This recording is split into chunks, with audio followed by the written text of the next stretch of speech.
Good morning, children. How are you all? I'm sure you all are fine. So, you have your examination fast approaching. I'm sure you all are revising well, reading well.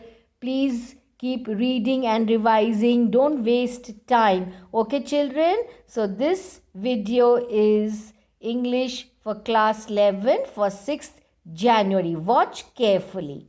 So, let's begin today's session. Literary devices. Interesting when you read, useful when you write. A figure of speech is a rhetorical device that achieves a special effect by using words in a distinctive way. Figurative language. Language that has meaning beyond the literal meaning, also known as figures of speech. The first one, you can see the simile. Children, please note the spelling. Be very careful about the spelling. Look at the spelling. What is it? S-I-M-I-L-E. That's simile. What's simile? Let's have a look.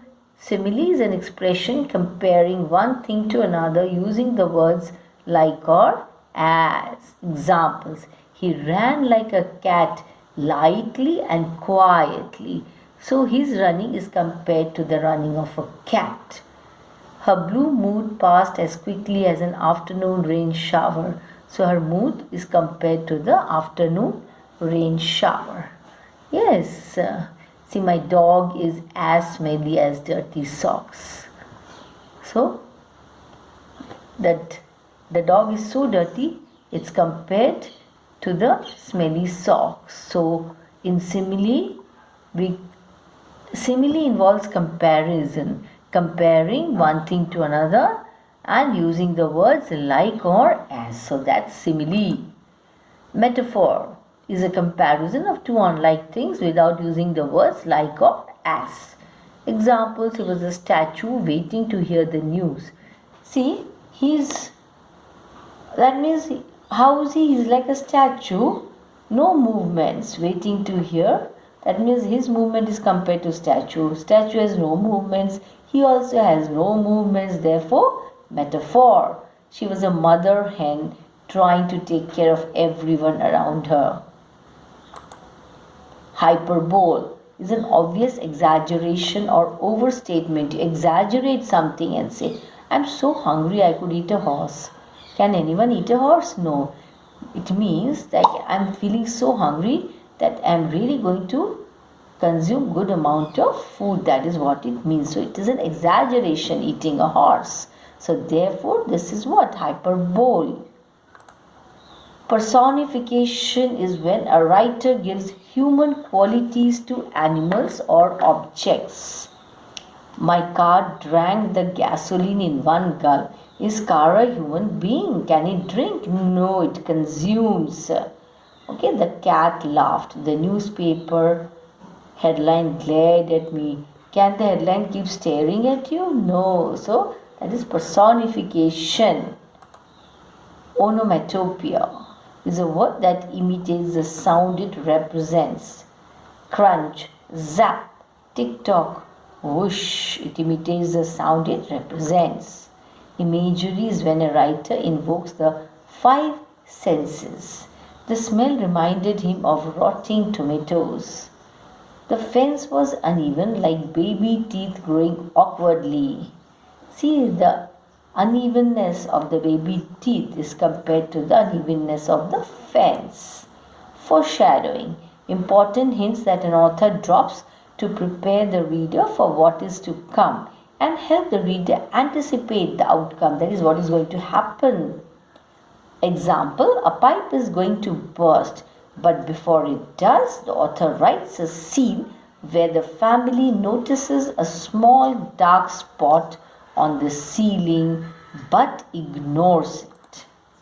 Alliteration is the repetition of the same consonant sound in words occurring near one another. Remember, consonant sounds, not vowel, okay? Peter Piper picked a peck of pickled pepper. See the sound P. That P sound is repeated throughout. Then Sally sells seashells by the seashore. The sound S is repeated throughout. Come and clean the cures in your closet. The sound C. K, the come, clean, the k sound is repeated. The big bad bear. See, b sound is repeated. Shut the shutters before the banging sound makes you shudder. The sh sound. So repetition of the same consonant sounds. That is alliteration. Allusion is a casual reference to a famous historical or literary figure or event. If it doesn't stop raining, I am going to build an ark. My sister has so many pets, I am going to call myself Old MacDonald. I was surprised his nose was not growing like Pinocchio's. When she lost her job, she acted like a Scrooge and refused to buy anything that wasn't necessary. Chocolate was her Achilles heel. So reference is made to some historical or literary figure or event. Paradox reveals something true which at first seems contradictory. He was a brave coward. See, brave and coward are contradictory to each other. If you're brave, can you be coward? No. So when you win all the time, you lose. See, win and lose. Can we win and lose at the same time? No. Contradictory to each other. So that is why paradox.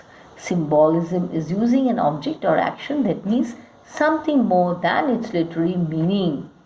Pink, the fight against breast cancer. The Statue of Liberty, what does it symbolize? Freedom. Roses stand for romance. So this is symbolism. Idiom is an expression with a meaning different from the literal meaning of the words. I got cold feet before my speech. What does it mean? That means I was scared. My boss gave me the green light. He's not handing over any light. That means he says yes. Draw the curtains. Can you draw the curtains? No means close. Put the lights out means turn off the lights. Oxymoron, two opposite terms. A peaceful war, a generous cheapskate, dark sunshine, tragic comedy, opposite terms, unbiased opinion. Yes, euphemism. Euphemism is a polite word or phrase used in place of one that may be too direct, unpleasant, or embarrassing. Pass away means die. Let go means fired. Pre-owned, pre-loved means used. Pregnancy, termination instead of abortion. On the streets instead of homeless. So for that one word homeless, we are using here on the streets. So that is euphemism. Cliché is an expression that has lost its power or originality from overuse. Cliché. Talking a mile a minute. Quite a mouse. Easy as pie. They all lived happily ever after. Read between the lines.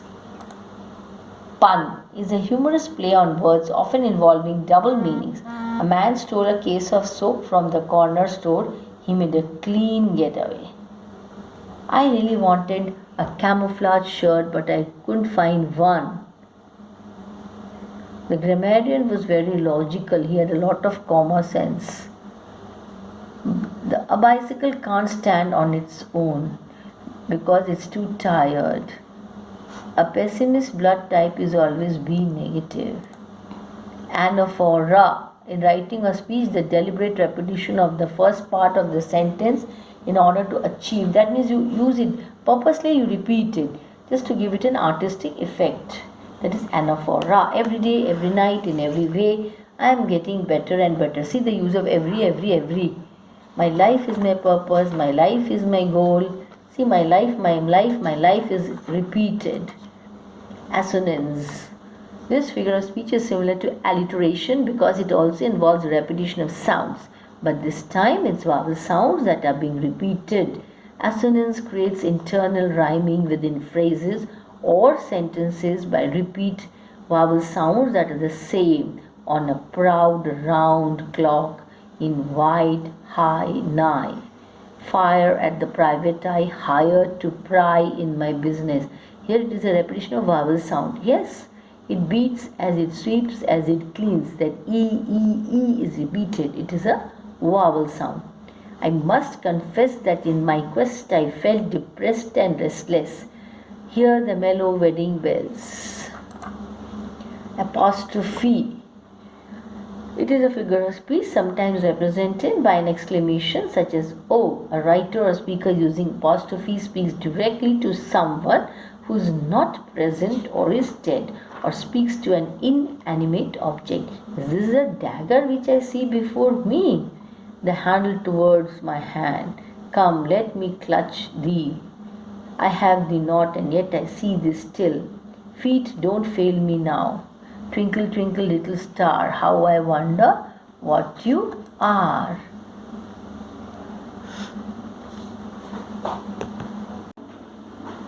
The next one is transferred epithet. Transferred epithet is when an adjective usually used to describe one thing is transferred to another.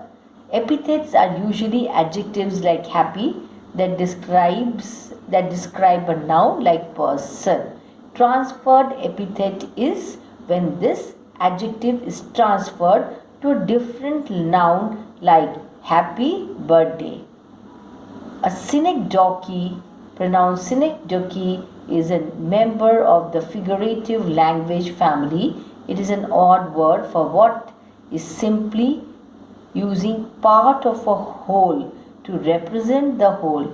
If you said, check out my new wheels. Wheels is an example of cynic donkey. That means actually you're talking about check out my car. So instead of saying car, you use wheels. A part of a car in this example, that means you're using a part of it. You're referring to wheels, but actually representing, you're talking about the whole, that is car. Yes. Now, cynic donkey versus metonymy. It is easy to confuse cynic donkey and metonymy because they both use a word or phrase to represent something else. While the cynic donkey takes an element of a word or phrase and uses it to refer to the whole, a metonymy replaces the word or phrase entirely with a related concept. In truth, some cynic donkey are form of metonymy. Let's use our example relating to the car again. As we saw, wheels was a cynic donkey for car. Another common word for car is ride. For example, let's take my new ride out for a spin. Notice how car has been entirely replaced by what? Ride. You ride in a car. So it's a related word, but it's not an element of a car. Yes. Definition of oxymoron, another figure of speech or poetic device. Oxymoron is a figure of speech pairing two words together that are opposing and or contradictory.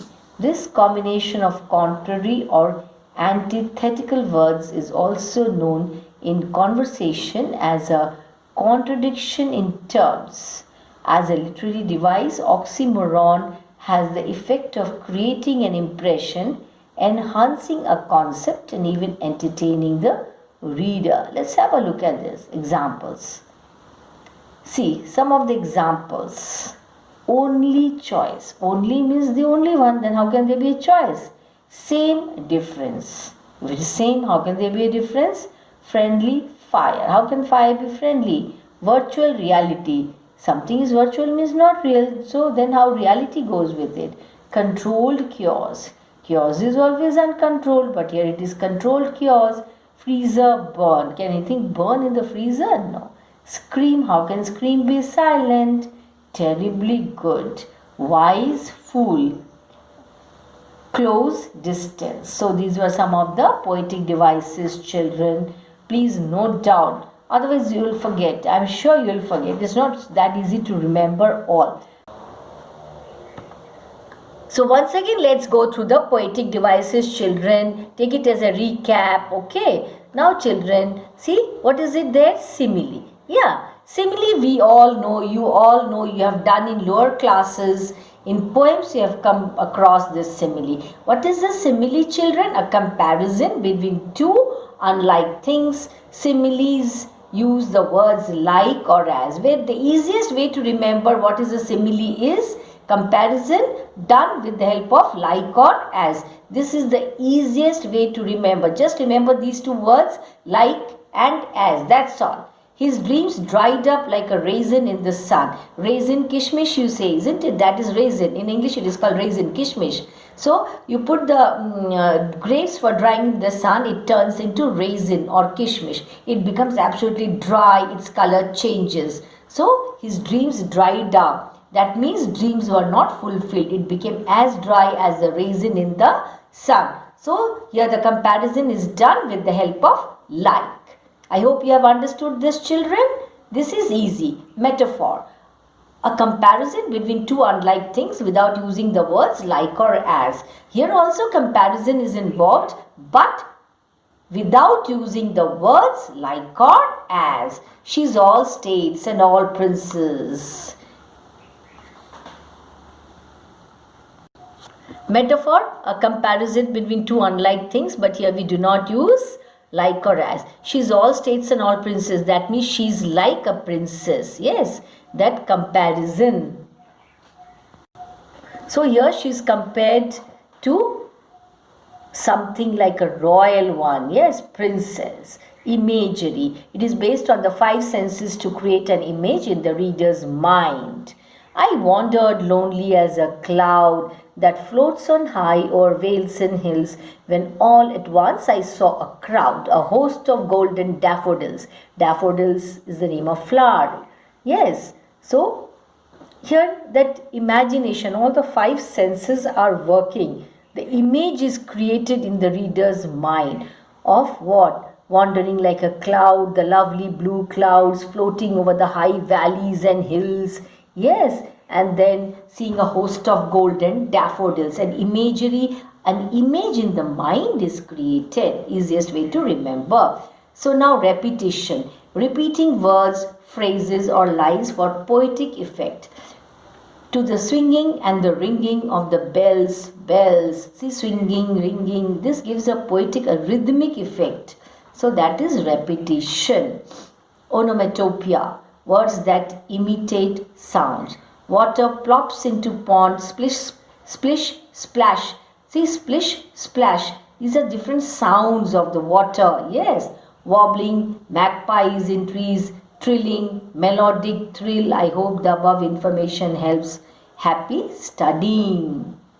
Onomatopoeia, splash. These are sound effects are created to be very precise. Splash, murmur, bang, whoosh, buzz. What are these sounds? Alliteration. She sells seashells by the seashore. See, look at the consonant sound sh repeated. Yes, that is alliteration, repetition of consonant sounds. Remember, consonant sounds, not vowels. Rhyme. Night, bright. See, children, the word night rhymes with the word bright. Skin, grin. Frog, log. Dog, hog. Yes, these words rhyme with each other. Assonance, the crumbling thunder of the seas. There's a loud sound. Strips of tin foil winking like people. Consonants, toss the glass, boss. Dawn goes down. Euphony, so long as men can breathe or eyes can see, so long lives this and thus gives life to thee. This is euphony. Repetition, again, repetition of same sound or words. Cacophony, beware of the jabberwock. See, sounds, different sounds are repeated. Rhythm, I told you, shall I compare thee to a summer's day? Give this a poetic effect. Irony, T. Smith not waving but drowning. That's the irony. He's not waving, he's drowning. Allegory, the tortoise and the hare. Aesop's fables. Euphemism, I pass during some nocturnal blackness, mothy and warm, when the hedgehog travels furtively over the lawn. One may say he strove that such innocent creatures should come to no harm. Yes, ambiguity. O rose, thou art sick, the invisible worm that flies in the night. If it is invisible, how do you see it flying? Yes. Personification, she sweeps with many colored brooms and leaves the shreds behind. Oh, housewife, in the evening wet, come back and dust the pond. Now, inanimate objects are personified, I already told you. Yes, that is personification. Analogy. What's in a name? That which we call a rose, by any other word would smell as sweet. So Romeo would, were he not Romeo called. Detonation. When all at once I saw a crowd. When all at once I saw a crowd, a host of golden daffodils beside the lake beneath the trees. So that is the description, the lovely scene. So children, that's about the poetic devices. Please note down all the poetic devices. Go through all the poetic devices. Yes, very important from the point of view of examination, and otherwise also you must learn all these poetic devices. You must be familiar with these poetic devices. Okay children, so what's your assignment? Note down all these in your notebooks and go through all the poetic devices. That's all. Thank you.